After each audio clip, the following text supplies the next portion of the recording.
पड़ोस की पिंकी नई साड़ी लेकर आई है, लेकिन आपने तो मुझको अभी तक एक भी नई साड़ी नहीं दिलवाई। अरे जितना कमाता हूँ उतना तुम्हें लाकर दे देता हूँ। घर का खर्चा तुम ही तो चलाती हो।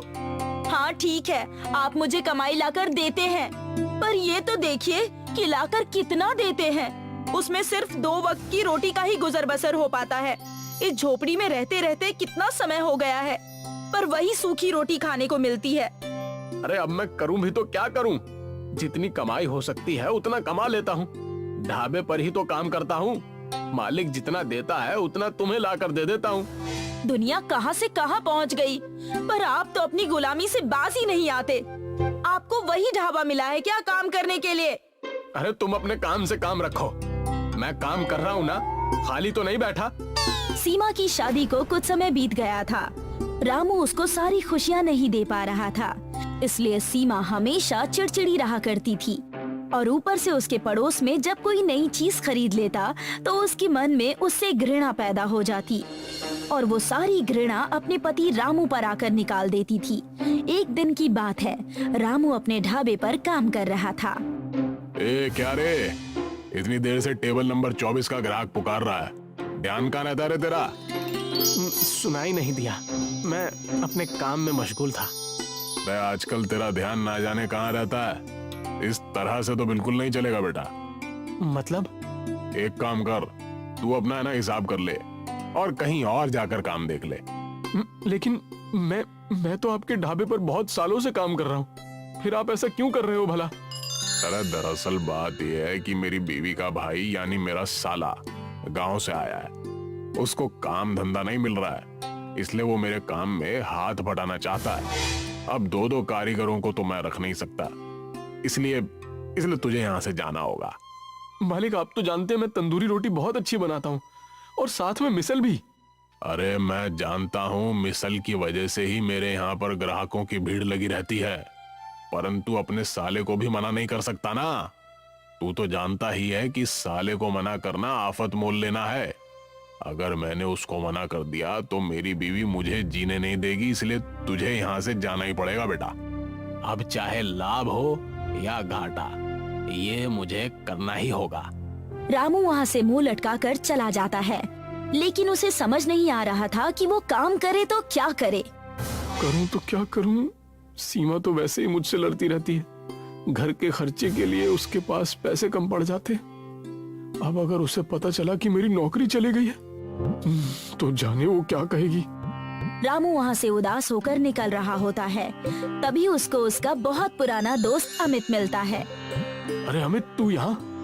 हाँ, मेरी नौकरी लग गई है, पर वो इस गांव से दूर है। तू बता, ना उदास होकर कहाँ जा रहा है? इतने समय बाद मिला है, फिर भी ऐसी दशा में। रामू उसको सारी बात बता देता है। देख यार, मेरे पास एक तंदूर रखा हुआ है जो किसी काम का नहीं है, और मुझे काम के सिलसिले में यहाँ से दूर जाना पड़ रहा है। तो एक काम हो सकता है, तू मेरा तंदूर ले ले और अपना एक नया काम शुरू कर ले। ये तो तूने बहुत अच्छी बात कही। अगर मुझे तंदूर मिल जाए तो मैं मिसल पाव बनाकर बेच सकूंगा। चल ठीक है, मैं तुझे तंदूर देता हूँ। रामू अमित का तंदूर ले आता है और सीमा को सारी बात बताता है। सीमा भी इस बात पर बहुत दुखी होती है कि उसकी नौकरी चली गई, पर अब वो बात समझकर रामू से कहती है, चिंता वाली बात तो है कि आपकी नौकरी चली गई, परंतु अच्छी बात ये है कि हमें तंदूर मिल गया। ये लीजिए, मैंने कुछ पैसे जोड़ रखे थे। अरे अच्छा हुआ तुमने पैसे बचा कर रखे। आज यही पैसे हमारे काम आएंगे। मैं इन पैसों से मिसल बनाने का सामान लेकर आता हूँ। रामू उन पैसों से मिसल का सामान ले आता है, फिर वो मिसल बनाता है और बाजार में अपना एक ठेला लगाता है, परंतु उसका एक भी मिसल पाव नहीं बिकता, जिसकी वजह से वो बेहद निराश हो जाता है। आप चिंता क्यों करते हैं? अभी लोगों को आपके हाथों के हुनर का अंदाजा ही नहीं है ना। जिस दिन वो लोग इसका स्वाद चखेंगे, उन्हें पता चल जाएगा कि आप कितना अच्छा मिसल पाव बनाते हैं। धीरे धीरे रामू के ठेले पर लोग आने लगते हैं और उनको तंदूरी मिसल पाव बेहद पसंद आता है। ये देखकर रामू और सीमा बहुत खुश हो जाते हैं। सीमा, तुमने सही कहा था। मैं अगर उस ढाबे पर रहता तो मैं कभी इतनी तरक्की नहीं कर पाता। और मुझे पता ही नहीं चलता कि मेरे हाथों में भी हुनर है। मैं यूं ही आपसे थोड़ी ही लड़ती थी। मैं चाहती थी कि आप तरक्की करें और देखिए आज हर कोई आपके हाथ की तंदूरी मिसल पाव खा रहा है।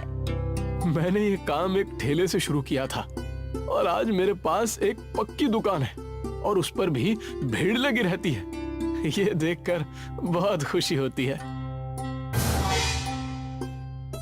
रामू दिन पर दिन तरक्की किए जा रहा था। एक दिन उसके पास एक ग्राहक आया जो देखने में सेठ लग रहा था। अरे भाई, सुना है तुम मिसल पाव बहुत ही अच्छे बनाते हो। क्या डालते हो उसमें? बस अपना प्यार डालता हूँ, वही सबको पसंद आता है। इस प्यार की हमें भी जरूरत है। मैं समझा नहीं। अरे भाई, अगले हफ्ते मेरी बेटी की शादी है और मैं चाहता हूँ कि तुम अपना तंदूरी मिसल पाव मेरी बेटी की शादी में बनाओ। क्योंकि लड़के वाले बहुत दूर से शादी करने आ रहे हैं और मैं नहीं चाहता कि उन्हें कोई भी शिकायत करने का मौका मिले।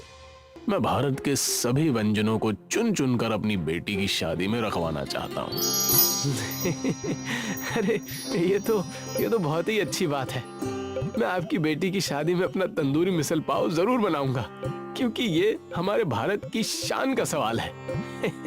ये मेरे लिए गर्व की बात होगी कि बाहर देश के लोग हमारे देश में खाना खाने आए और हमारे सभी व्यंजनों को पसंद करें। अरे इसीलिए तो मैं देश के कोने कोने से चुनकर व्यंजनों की भरमार करना चाहता हूँ। उन्हें अपने भारत के दर्शन कराना चाहता हूँ। आप चिंता ना कीजिए, मैं इसमें आपका पूरा सहयोग करूंगा। रामू सेठ की लड़की की शादी में तंदूरी मिसल पाव बनाता है, जो कि शादी का एक केंद्र बन जाता है। सब उसका तंदूरी मिसल पाव बहुत पसंद करते हैं और तारीफों के पुल बांध देते हैं। अब रामू का व्यापार बहुत दूर दूर तक फैलने लगा था और अब उसकी कई शहरों में दुकान बन गई थी।